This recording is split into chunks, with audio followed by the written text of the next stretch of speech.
This has to be my favorite powertrain in a Wrangler JK. This is an L86 Gen 5 GM engine with an 8L90 8-speed transmission.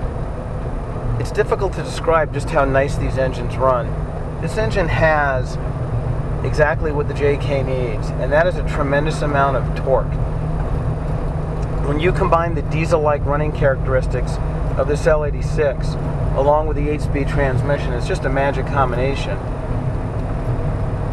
This engine will idle under 500 RPM, but still has power similar to the 500 horsepower crate engines. Wranglers are not light vehicles, so what it's really about is torque, not horsepower. We've built a lot of high horsepower engines, and in some cases they're actually disappointments because they're lacking bottom end torque. This engine has exactly that, bottom end torque. So when you match it with the weight of the JK, it just works better than anything I've driven to date. You might want to get used to your cruise control because just touching the throttle on this L86, you're going to accelerate. It not only has high compression and direct injection, it idles low, it delivers massive torque right off idle. I believe the L86 is over 350 foot-pounds of torque right off idle, and it keeps that torque all the way through the power band, right up to the red line. And it's torque that moves these JKs, not horsepower. This JK will spin the tires off the line without any power braking, yet at the same time it'll cruise at 80 miles an hour at just over 2,000 RPM. Ironically, Chrysler has been making the engines smaller and smaller in Wranglers, and Wranglers have really been intended to be off-road vehicles, and small engines work great off-road. When they came out with the JK in 2007, the four-door especially, they wanted to make it into a family vehicle, and they did. The problem is they kept that theory that off-road vehicles don't require large engines, or at least more powerful engines. So the 3.8 was somewhat of a disappointment in the Wrangler, even though it wasn't a bad engine. If you look at the new Wrangler coming out, they've stayed with that philosophy of small engines. Now the Pentastar does put out pretty decent horsepower, close to 300 horsepower, but it can't match the torque of these V8s, especially the new Generation 5 engines. So they're going to offer a 4-cylinder turbo, the Pentastar as an upgrade, and hopefully a 3-liter diesel. And while they're all good engines, they just can't compare to a large displacement V8. So what's happening is the smaller engines are working harder to make horsepower, and the larger engines are working harder at being more efficient. So we have things like multiple displacement systems, which effectively cuts the displacement of the engine in half. So this 6.2 can turn into a 3.1. In fact, I'm a 3.1 right now.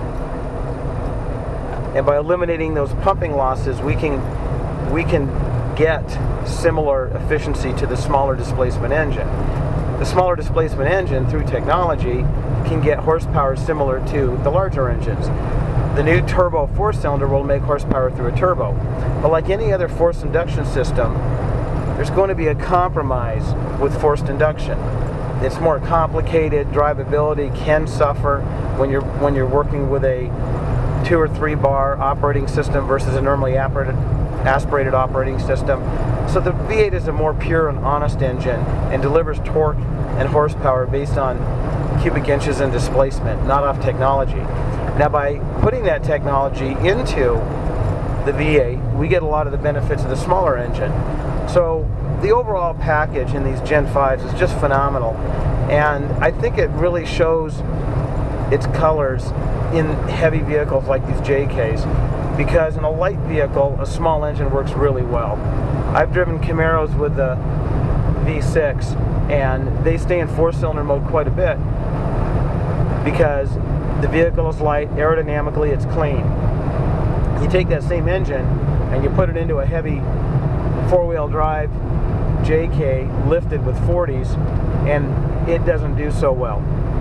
So the engine needs to be matched to the chassis, and I really feel these Gen 5s were built to haul weight, high drag, heavy wheels that the JK has.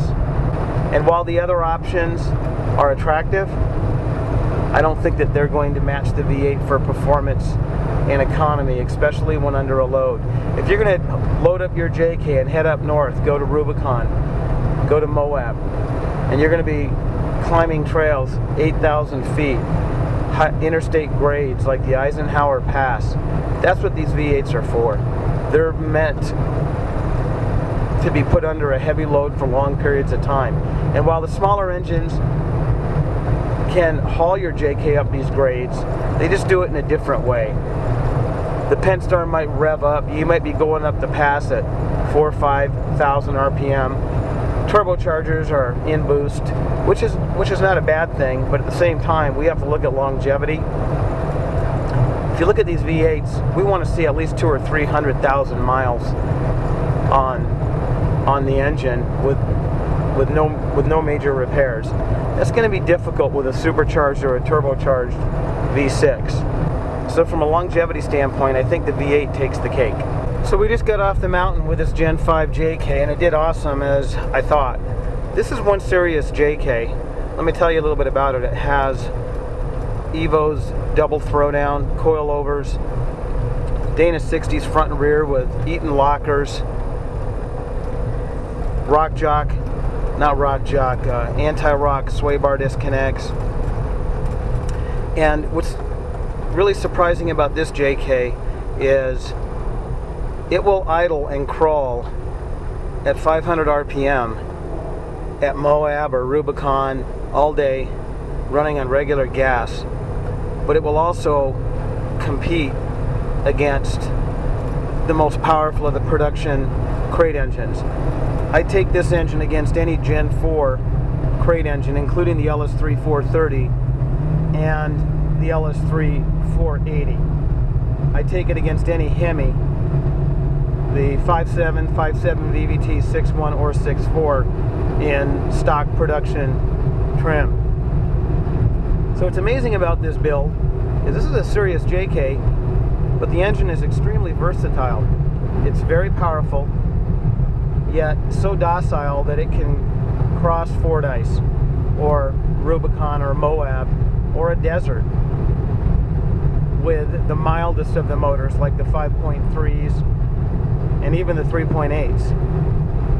One of the issues you have with the higher horsepower engines, and this is I think where we're going with this. Yes, you can get 500 horsepower out of a 6.2 or a 6.4, but you're sacrificing something. You're sacrificing the bottom end and your torque. With this engine, you're not sacrificing anything. You can roast the tires off the line, cruise 80 miles an hour at 2,000 RPM, and still have the off-road drivability that the mild engines offer. You don't have the rump. You don't have the hydrocarbons coming out the tailpipe because the cam overlap. And I've actually had a couple of customers disappointed with the early technology motors, not just the LSs but the Hemis, because they just don't have the range and the diversity of performance that these Gen 5s have. So that's where we're going with this. We're getting performance on par with the performance engines of today, but we're maintaining the drivability and the low-grade fuel of the lower performance engines. Best of both worlds, and that's not often you see that.